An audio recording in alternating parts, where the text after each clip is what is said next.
En el centro de la pampa vive un pimiento. Sol y viento pa' su vida, sol y viento. Sol y viento pa' su vida, sol y viento. Bonjour, je m'appelle Patrick Barnard. Bienvenue à la 118e édition du Piment. Hello, I'm Patrick Barnard. Welcome to the 118th edition of the Pimento Report. Alors, c'est le 14 avril 2017, c'est vendredi saint. On va assister à une migration. On est dans le Technoparc de ville Saint-Laurent. On va voir les gens qui voudraient protéger ces champs extraordinaires ici. We are here now. It's Friday the 14th, April 2017, and we're with people who are on a migration, Easter Friday migration. They're here to try and defend these wetlands, these precious wetlands that are so desired by the birds who come here. So we're going to go on what's called a migration, an Easter Friday migration. I think Joël Coutu will be leading this excursion, and we're going to be right along there watching what's happening.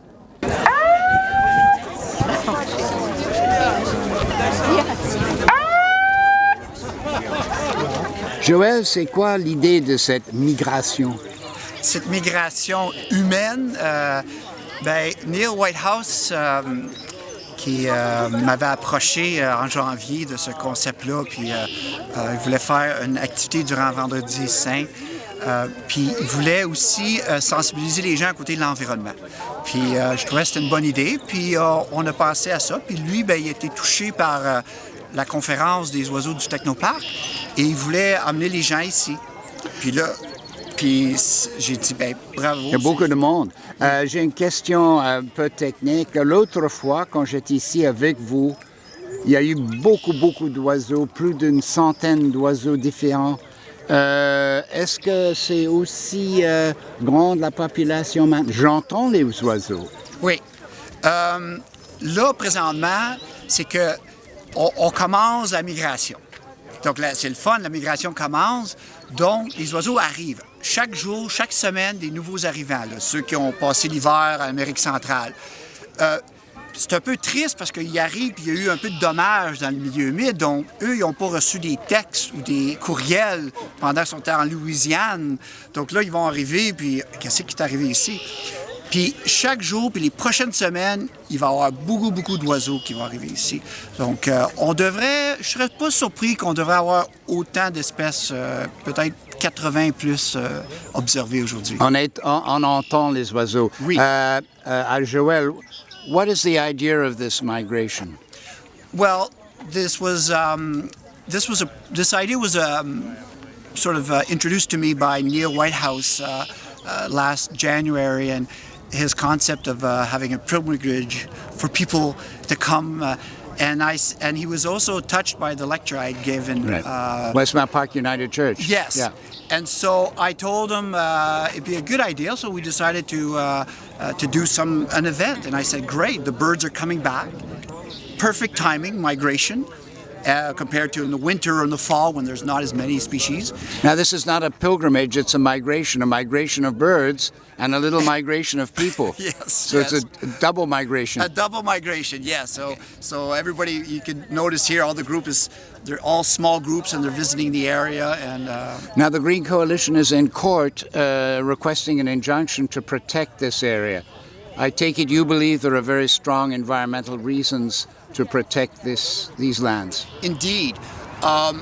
Many of us had concerns last spring and August when we noticed how valuable one of the marsh was, this wetland. And it was a little heartbreaking to see what was going to happen, like the development, and that they were damaging this wetland. C'est quoi l'importance de ce qu'on fait maintenant? C'est la possibilité de montrer à plus de gens qu'on a un trésor de la nature proche à centre-ville, à côté de l'aéroport ici, et aussi que c'est menacé par un développement. Alors c'est la nature même qui est en danger ici. Voilà, c'est c'est une nature rare, c'est les terres humides qui sont particulièrement riches en espèces, extraordinaires pour la biodiversité. C'est comme la version d'un récif, mais sur terre. Now it's going to be a Hubert Reeves Eco-Campus, supposedly, that's going to go plop right on that marsh. Do you think there's a chance to change the mind of the Hubert Reeves Eco Foundation?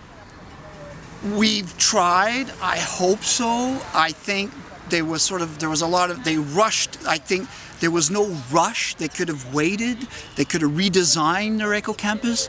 They didn't necessarily have to build roads into the marsh because people will notice how large and vast this area is, and there's a lot of other areas they could have built their Éco-Campus, not necessarily suffocate this big marsh that's behind me. I have a last question. In the last 20 years, we have less and less natural space on the island of Montreal. The birds seem to know this. This area was renaturalized, so in fact it has become a kind of Eden for birds.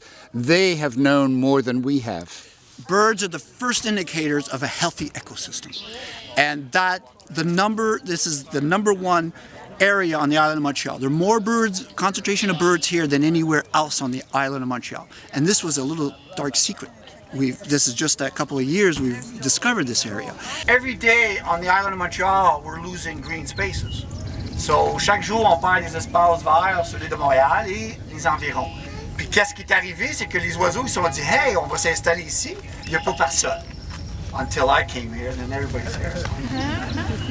So what we have here is the biggest concentration of birds here, which is interesting. Wetland species, the next few weeks there'll be more wetland birds coming here, these oiseaux humides. Et même sur ceux qui suivent the eBird, those who follow eBird, this is number one on the island of Montreal for a number of bird species. And on eBird, it's number one on the island of Montreal, but today it is even number two this year on the province of Quebec. So in the province of Quebec, there's the biggest concentration of birds have been seen here so far. So people should be aware of this, and before we damage this area, we should look at this area. Neil Whitehouse, you're a minister, but you were also trained as a scientist. You said to me once that nature, in a way, is being sacrificed in this world of ours. So it's Good Friday. Are we trying to stand up for nature and stop it from being sacrificed? I think it's a very appropriate day in which to reflect on how nature is being, in a sense, crucified. It isn't a religious occasion, if you remember, it's a state execution, and there are systems involved in the destruction that is behind me of this special space. And those systems need to be changed and called into account. We're getting there, but there's been some real mistakes made in this particular case. Now, in about 2 hours' time, everyone's going to congregate again here, and we're going to have a bird count, right? Yes. That's going to be fun. Yes, I enjoy that because there's always nice surprises. Yeah. And by the way, we saw a turkey, wild turkey, this morning, which is a new species that's added to this list. We'll start off. I'm going to go straight to the Canada goose, the Bernache du Canada. Yeah, just put X.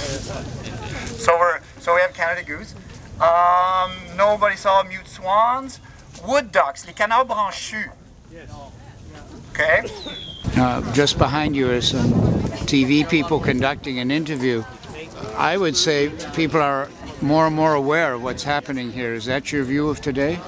I hope so. I think getting it to a wider public is always a challenge. Those of us that are already concerned about the environment, I think will learn of it.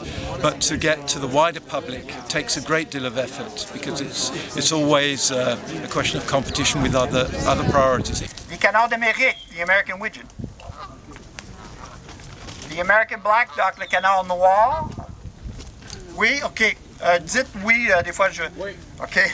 Now I take it your view is that this, for example, piece of wet area behind you, which is going to be a parking lot, that it must be saved. Is that right? We have to realize how exceptional it is as a wild space.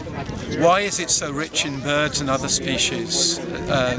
endangered species and species at risk, because we've reduced the amount of wild space on the island of Montreal. It's like an oasis in a desert, if you see, and therefore of prime importance. The more that space is reduced, the more the value of that space rises, if you put it in economic terms.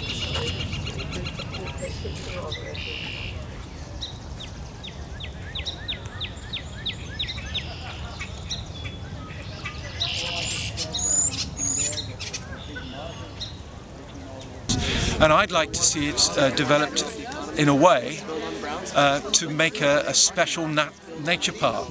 We have a soul sister to the Mount Royal here that could give even more pleasure than the Mount Royal. Imagine you're next to the airport here. You could come an hour early for your flight and get given a tour of this wild space as a special memory of Montreal. And what better thing to do than in the 375th year of Montreal's anniversary to take that step to declare it a special nature park. And over there, right? Then it can be eco.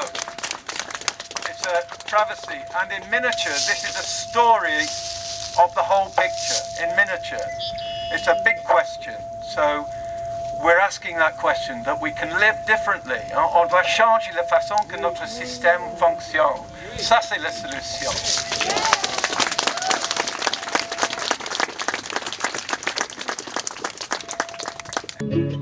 En el centro de la pampa vive un pimiento. Sol y viento pa' su vida, sol y viento. Sol y viento pa' su vida, sol y viento.